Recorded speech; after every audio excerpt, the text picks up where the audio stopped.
Hello dear friends, कैसे हैं आप। आज बात करने वाले हैं आज की इम्पोर्टेंट करंट अफेयर को लेकर, जो आपके आने वाले सभी एग्जाम्स के लिए इम्पोर्टेंट होती है।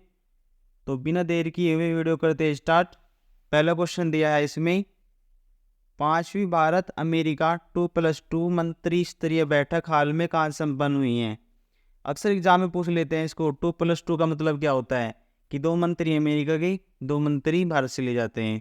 जिन दो देशों के बीच में वार्ता होती है, 2+2 का मतलब होता है 2 कैबिनेट मिनिस्टर अमेरिका और 2 कैबिनेट मिनिस्टर इंडिया के होते हैं इसमें। ठीक है, तो ऑप्शन दिया है इसमें हैदराबाद, नई दिल्ली, गांधीनगर, फरीदाबाद। सही उत्तर हो जाएगा ऑप्शन 2। ये हाल में संपन्न हुई है नई दिल्ली में। देखें आगे, हाल में किस मंत्रालय ने व्यापक डिजिटल विज्ञापन नीति, इंपोर्टेंट क्वेश्चन है, डिजिटल विज्ञापन नीति 2023 को स्वीकृति प्रदान की है। ऑप्शन दिए हैं वित्त मंत्रालय, रक्षा मंत्रालय, सूचना और प्रसारण मंत्रालय, गृह मंत्रालय। सही उत्तर हो जाएगा ऑप्शन 3। सूचना एवं प्रसारण मंत्रालय के द्वारा डिजिटल विज्ञापन नीति 2023 को मंजूरी दी है। इंपोर्टेंट है, आ सकता है आपके एग्जाम में। देखते हैं आगे, यूनेस्को ने हाल में भारत के किस शहर को संगीत का शहर घोषित किया है। ऑप्शन दिए हैं इंदौर, ग्वालियर, वाराणसी, धोकड़ो। धोकड़ो ही गुजरात में होता है। ठीक है, तो सही उत्तर हो जाएगा ऑप्शन 2। ग्वालियर को संगीत का शहर घोषित किया यूनेस्को के द्वारा। तो देख लेते हैं यूनेस्को की स्थापना सबसे पहले 16 नवंबर 1945 को की गई थी। मुख्यालय अगर पूछ ले इसका हेडक्वार्टर, तो फ्रांस, पेरिस फ्रांस में इसका मुख्यालय है। ठीक है, और अभी देखो यहाँ पे एक 2 शहरों को यूनेस्को ने एक सिटी में शामिल किया गया है। एक तो ग्वालियर, दूसरा कोझिकोड केरल। केरल को एक साहित्य शहर के रूप में घोषित किया है और संगीत शहर के रूप में घोषित किया है ग्वालियर को। तो दोनों ही इंपॉर्टेंट है आप एग्जाम के लिए। अगर आपको वीडियो अच्छी लग रही है तो वीडियो को आप लाइक करें, शेयर करें और कमेंट करें। आयुर्वेद फॉर वन हेल्थ नामक थीम के साथ राष्ट्रीय आयुर्वेद दिवस 2023 कब मनाया गया। ऑप्शन दिए हैं 9 नवंबर, 10 नवंबर, 5 नवंबर, 8 नवंबर। सही उत्तर हो जाएगा ऑप्शन 2। ये 10 नवंबर को मनाया गया। इसकी थीम आपके लिए बहुत ज़्यादा इंपॉर्टेंट हो जाती है कि ऐसे पूछ सकते हैं, राष्ट्रीय आयुर्वेद दिवस 2023 की थीम क्या रखी गई है। आयुर्वेद फॉर वन हेल्थ आपको याद हो जानी चाहिए। आयुर्वेद फॉर वन हेल्थ, जो कि राष्ट्रीय आयुर्वेद दिवस 2023 की थीम है। इसकी शुरुआत सबसे पहले 28 अक्टूबर 2016 को की गई थी। ठीक है, आपको इसकी स्टार्टिंग ही पता होनी चाहिए। आगे देखते हैं, association of mutual fund in India के नए मुख्य कार्यकारी अधिकारी के रूप में किसे नियुक्त किया गया है। ऑप्शन दिए हैं अशोक चचलानी, वैकेंट नागेश्वर चलसानी, अनीता देसाई, रीमा रॉय। सही उत्तर हो जाता है ऑप्शन 2। वैकेंट नागेश्वर चलसानी को association of mutual fund in India के मुख्य कार्यकारी अधिकारी के रूप में नियुक्त किया गया है। सीईओ भी आ सकता है आपके एग्जाम में।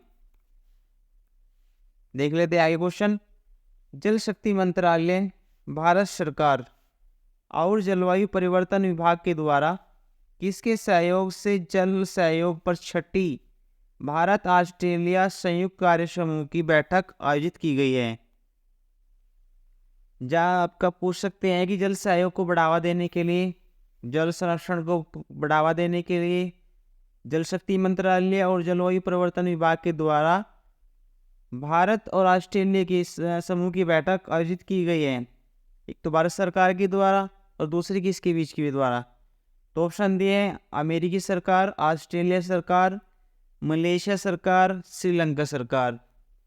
तो सही उत्तर हो जाएगा ऑप्शन 2। ऑस्ट्रेलियन गवर्नमेंट और इंडियन गवर्नमेंट के बीच में वाटर फेडरेशन को लेकर ये समझौता हुआ है, ये बैठक की गई है, जिससे कि आपका वाटर रिसोर्सेज को बढ़ाए जाएं और पानी को बर्बादी से बचाकर, और जहाँ पर पानी की कमी है उनको वहाँ पर सुविधा प्रोवाइड की जाए। देख लेते हैं आगे। अतुल्य भारत को विजिट इंडिया 2023 विषय के साथ वर्ल्ड ट्रेवल मार्केट, विश्व पर्यटन मार्केट, इसको ऐसे भी आ सकता है हिंदी में, विश्व पर्यटन बाजार। हिंदी में आपको इसका नाम पता होना चाहिए। अतुल्य भारत को विजिट इंडिया 2023 विषय के साथ वर्ल्ड ट्रेवल मार्केट 2023 का आयोजन कब किया गया? ऑप्शन दिए हैं 1 से 3 नवंबर, 4 से 6 नवंबर, 6 से 8 नवंबर, 3 से 5 नवंबर। तो सही उत्तर हो जाएगा ऑप्शन 3, 6 से 8 नवंबर को इसका आयोजन किया गया है। इसके लिए डेट इंपॉर्टेंट नहीं करती, आपको इम्पोर्टेंट करता है कि इसका आयोजन कहाँ किया गया। इसका आयोजन किया गया है लंदन में। इसमें भारत ने एक ज़बरदस्त एंट्री किया है, तो इसलिए क्वेश्चन आपके एग्जाम के लिए इंपॉर्टेंट हो जाता है। ऐसे पूछ सकते हैं कि वर्ल्ड ट्रेवल मार्केट 2023 का आयोजन कहाँ किया गया, तो लंदन में किया गया। भारत ने इसमें एक सहयोगी बहुत अच्छी दी है, इसलिए इम्पोर्टेंट हो जाता है। इसकी थीम ज़बरदस्त, क्योंकि एक तो इसका आयोजन अदर कंट्री में हुआ है, दूसरा इसकी जो थीम रखी गई है वो एक अतुल्य भारत को विजिट और ज़्यादा प्रोत्साहन देने के लिए इसकी थीम रखी गई है, उस लिहाज से भी ये इम्पोर्टेंट हो जाता है। देखते हैं आगे। नेशनल ज्योग्राफिक एक सर्वेक्षण के अनुसार किस भारतीय राज्य को दुनिया के 30 गंतव्यों में शामिल और 2024 में घूमने के लिए सबसे अच्छे स्थानों में जगह मिली है? क्वेश्चन इंपॉर्टेंट है बहुत ज़्यादा ये भी, क्योंकि वर्ल्ड के 23 एक गंतव्य पर्यटन जगह, आप वो जगह मान सकते हो, जगह के रूप में किसी भारतीय राज्य को जगह मिली है, तो मामूली बात नहीं है, इंपॉर्टेंट क्वेश्चन बन जाता है ये भी। ऑप्शन दिए हैं हिमाचल प्रदेश, सिक्किम, कश्मीर, उत्तराखंड। सही उत्तर हो जाता है ऑप्शन 2, एकमात्र भारतीय राज्य सिक्किम को नेशनल ज्योग्राफिक एक सर्वेक्षण के अनुसार पूरी दुनिया के 30 गंतव्य में शामिल किया गया है। लगभग इसके सिक्किम को छोड़कर लगभग सभी जो गंतव्य रखे गए हैं वो यूरोप कॉन्टिनेंट से लिए गए हैं ज़्यादातर। सिर्फ एकमात्र जो उधर लिया गया है वो आपका सिक्किम को लिया गया है, तो उस लिहाज से भी बहुत ज़्यादा इंपॉर्टेंट क्वेश्चन बन जाता है ये। देख लेते हैं आगे। IRC ने दूरसंचार, IT और रेलवे श्रृंखलिंग को बढ़ावा देने के लिए किसके साथ एक समझौता किया है? ऑप्शन दिए हैं भेल, सेल, रेलटेल, DRDO। सही उत्तर हो जाएगा ऑप्शन 3, रेलटेल के साथ समझौता किया है। इसका उद्देश्य रहेगा कि मेट्रो रेल परियोजनाओं को और विकसित किया जाए और आने वाले फीचर्स AI के द्वारा इसको और मॉडिफाई किया जाए। देखते हैं आगे। हैंसन रोबोटिक्स और पोलिश संचालित कंपनी डिक्टाटोर, आपको इस कंपनी का नाम याद होना चाहिए। डिक्टाटोर ने दुनिया का पहला एक ह्यूमनॉइड रोबोट CEO नियुक्त किया है। पहला एक AI मॉडल पर मशीन लर्निंग के द्वारा बनाया गया एक CEO इन्होंने नियुक्त किया है। तो इसका नाम क्या रखा गया है? एंजल, मीका, तोरशम, लेमनी। सही उत्तर हो जाएगा option 2, Mika. Important, very very important question है ये भी, कि हैंसन रोबोटिक्स और पोलिश संचालित कंपनी है एक, जिसका नाम है डिक्टाटोर। उसने दुनिया का सबसे पहला ह्यूमैनॉइड रोबोट को एक CEO के रूप में नियुक्त किया गया है, जिसका नाम रखा गया है मीका। राइट, ये मशीन लर्निंग और आर्टिफिशियल इंटेलिजेंस पर पूरी तरह से डिपेंड करता है। आगे देखें। हाल में भारत के अपनी तरह के पहले मिट्टी कैफे का उद्घाटन कहाँ किया गया है? ऑप्शन दिए हैं नई दिल्ली, बेंगलुरु, फरीदाबाद, आइजोल। सही उत्तर हो जाता है ऑप्शन फर्स्ट, इसका आयोजन किया गया है उद्घाटन नई दिल्ली में। नई दिल्ली में कहा? सुप्रीम कोर्ट में। सुप्रीम कोर्ट में इसका उद्घाटन किया गया है। किसके द्वारा अगर पूछ ले तो CGI के द्वारा, DY चंद्रचूड़ के द्वारा इसका उद्घाटन किया गया है। ये कैफे का उद्देश्य क्या है?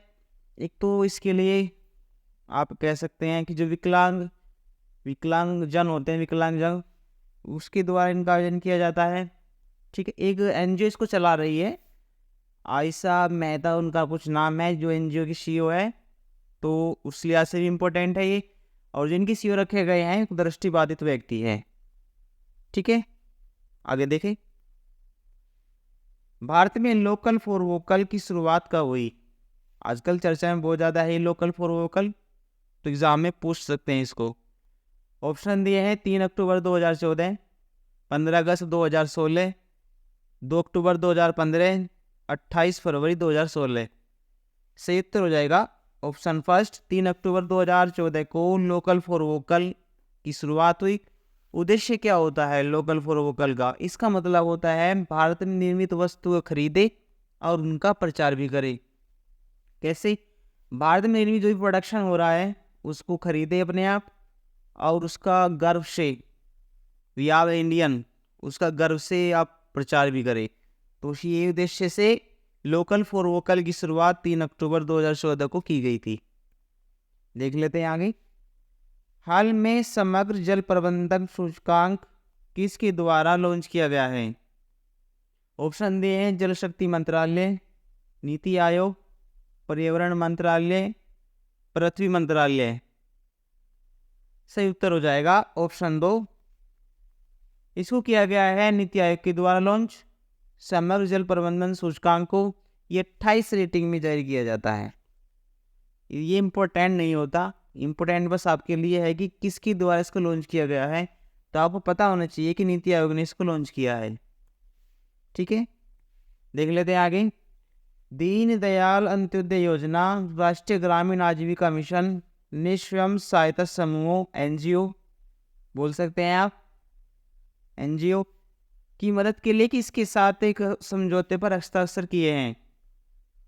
दीनदयाल अंत्योदय योजना राष्ट्रीय ग्रामीण आजीविका मिशन ने स्वयं सहायता समूहों एनजीओ की मदद के लिए किसके साथ समझौते पर हस्ताक्षर किए हैं? ऑप्शन दिए आपके सामने, एसबीआई बैंक, भारतीय लघु उद्योग विकास बैंक, केंद्र सरकार, महाराष्ट्र सरकार। सही उत्तर हो जाएगा ऑप्शन 2, भारतीय लघु उद्योग विकास बैंक के साथ ही समझौता किया गया है। तो सबसे पहले बात करते हैं भारतीय लघु उद्योग विकास बैंक। इसकी स्थापना 2 अप्रैल 1990 को की गई थी। इसका हेडक्वार्टर अगर पूछ भी लेते हैं तो लखनऊ में इसका हेडक्वार्टर है। फुल फॉर्म अगर पूछे, सिडबी की small industry development bank of India. एक बार फिर से रिपीट कर देते हैं, सिडबी की full form small industries development bank of India, small industries development bank of India, इसकी फुल फॉर्म हो जाती है। अब बात करते हैं दीनदयाल अंत्योदय योजना राष्ट्रीय ग्रामीण आजीविका मिशन की शुरुआत कब की गई थी? तो इसकी शुरुआत की गई थी 29 मार्च